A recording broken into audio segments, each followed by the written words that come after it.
पीपलपुर गांव छोटा सा लेकिन बड़ा ही रंगीन गांव था। सुबह होते ही वहां गायों की घंटियां, बच्चों की शरारतें और मुर्गियों की कुक्कुड़ू कूं शुरू हो जाती थी। इसी गांव में रहती थी एक खास मुर्गी जिसका नाम था चंपा देवी। बाकी मुर्गियों की तरह वह सिर्फ दाना चुगने और अंडा देने में विश्वास नहीं रखती थी। उसे पूरा यकीन था कि वह कोई मामूली मुर्गी नहीं है। चंपा देवी का मानना था कि पिछले जन्म में वह जरूर कोई बड़ी वैज्ञानिक या दार्शनिक रही होगी, लेकिन इस जन्म में किस्मत ने उसे मुर्गी बना दिया।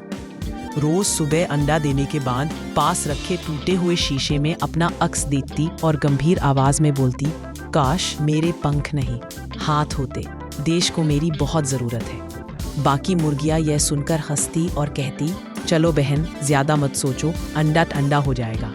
लेकिन चंपा देवी के लिए अंडा सिर्फ अंडा नहीं था, वह उसे अपनी क्रिएटिविटी का प्रोडक्ट मानती थी। जब सब मुर्गियां दाना चुगने में व्यस्त रहती, तब चंपा देवी आसमान की तरफ देखकर सोचती, इंसान चाय में अदरक डाल सकता है तो दाने में चटनी क्यों नहीं डाल सकता। उसकी बातें। आस खड़ा मुर्गा अक्सर सिर खुजलाता और बुदबुदाता, लगता है इसे ज्यादा ज्ञान मिल गया है। एक दिन की बात है, खेत के मालिक किसान रामू मोबाइल पर रील देख रहा था। चंपा देवी ने पहली बार मोबाइल को इतने ध्यान से देखा। रंग बिरंगे वीडियो, नाचते लोग और हंसती आवाजें देखकर उसकी आंखें चमक उठी। उसने सोचा, अगर इंसान कैमरे के सामने बोल सकता है तो मुर्गी क्यों नहीं। अगले ही दिन वह खेत के बीच खड़ी हो गई, पंखों को ठीक किया और कल्पना में कैमरे की ओर देखकर बोली, नमस्कार दोस्तों, आज मैं बताऊंगी कि अंडा देने से पहले तनाव कैसे कम करें। रिकॉर्डिंग तो कुछ नहीं हुई, लेकिन पास खड़ी बकरी उसकी बातें सुनकर इतनी प्रभावित हुई कि पूरा दिन चुप रही। गांव का कुत्ता कालू हमेशा मुर्गियों के पीछे दौड़ता था, लेकिन चंपा देवी से उसकी मुलाकात कुछ अलग ही रही।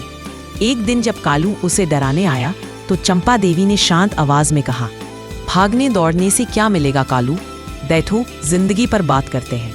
कालू इतना हैरान हुआ कि वहीं बैठ गया। उस दिन के बाद वह किसी मुर्गी के पीछे नहीं दौड़ा। गांव वाले कहते थे, देसे कसम, लगता है चंपा देवी ने इसे ज्ञान दे दिया है। धीरे धीरे गांव में चंपा देवी मशहूर हो गई।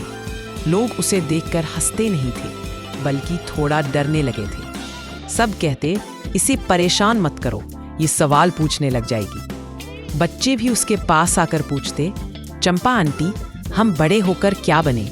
और वह जवाब देती, जो दिल करे, लेकिन दिमाग साथ लेकर चलना।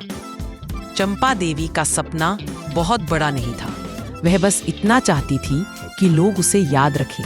वह अक्सर खुद से कहती, मैं सिर्फ मुर्गी नहीं हूँ, मैं सोचने वाली मुर्गी हूँ।